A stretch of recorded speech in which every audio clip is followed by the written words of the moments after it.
낡고 오래된 건물을 취득해 철거하고 새로운 건물을 신축하는 경우가 있습니다.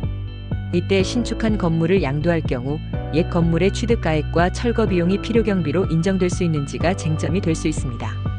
또한 기존 세입자에게 지급한 명도 비용과 부동산 매도를 위한 컨설팅 비용의 필요경비 인정 여부에 대해서도 과세관청과 이견이 있을 수 있습니다. 최근 마산 지역 마트 건물 양도 사례를 통해 관련 쟁점들을 살펴보고자 합니다.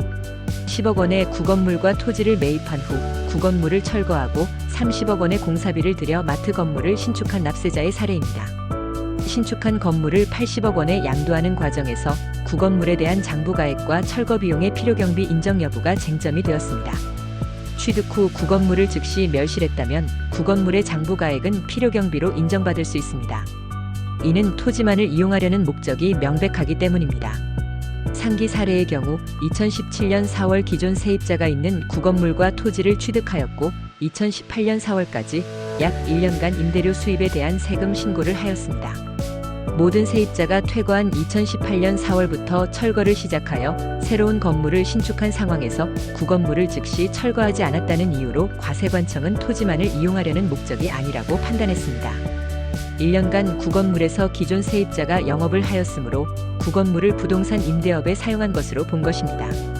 그러나 납세자는 구건물 취득 즉시 기존 세입자들에게 내용 증명을 발송해 즉시 퇴거해 줄 것을 요청하였으면 계약 기간이 남아있던 세입자들과의 분쟁이 발생하였습니다. 그 과정에서 세입자들과 명도를 위한 협의를 진행하였고 일정 명도 비용을 지급하며 일정 기한까지만 영업하는 것으로 합의하였습니다. 비록 1년간 임대 수입이 발생하였더라도 납세자가 행한 일련의 과정들이 토지만을 이용하려는 당초 목적에 부합함이 명백하다고 인정될 수 있습니다. 따라서 구건물의 취득가액은 필요경비로 산입될 수 있습니다. 또한 매매계약과 관련하여 인도 의무를 이행하기 위해 양도자가 지출하는 명도비용은 양도비 등으로 필요경비로 공제할 수 있도록 하는 명문 규정이 있습니다. 상기 사례는 매수인이 건물을 신축하기 위해 기존 세입자에게 명도 비용을 지급한 경우에 해당합니다. 이는 소득세법 시행령 제163조 제3항 제3호에서 규정한 양도자산의 이용 편의를 위하여 지출한 비용에 해당할 수 있으므로 필요경비로 공제할 수 있다는 판단입니다. 특히 2020년 2월 11일 개정된 해당 조문에 따라 건물을 재건축한 경우에 철거 비용은 토지만을 이용하려는 목적 유무에 관계없이 필요경비로 산입할 수 있으므로 주의 깊게 살펴볼 필요가 있습니다. 최근에는 부동산 매도를 위한 상권조사, 가격 타당성 분석 등 컨설팅 비용을 필요경비에 산입해 신고하는 사례도 늘고 있습니다.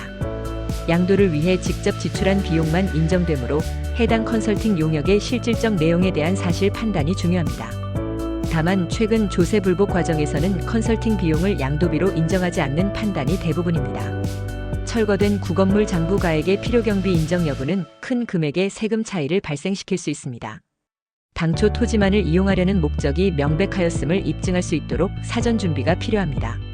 철거 비용에 대한 개정사항과 고액 컨설팅비 지출에 대한 판례들을 숙지하여 절세에 적극 활용해야 할 것입니다. 지금까지 하우스존 부동산 신문이었습니다. 지속적으로 부동산 뉴스와 매물을 동시에 받아보시려면 구독과 좋아요 부탁드립니다. 감사합니다.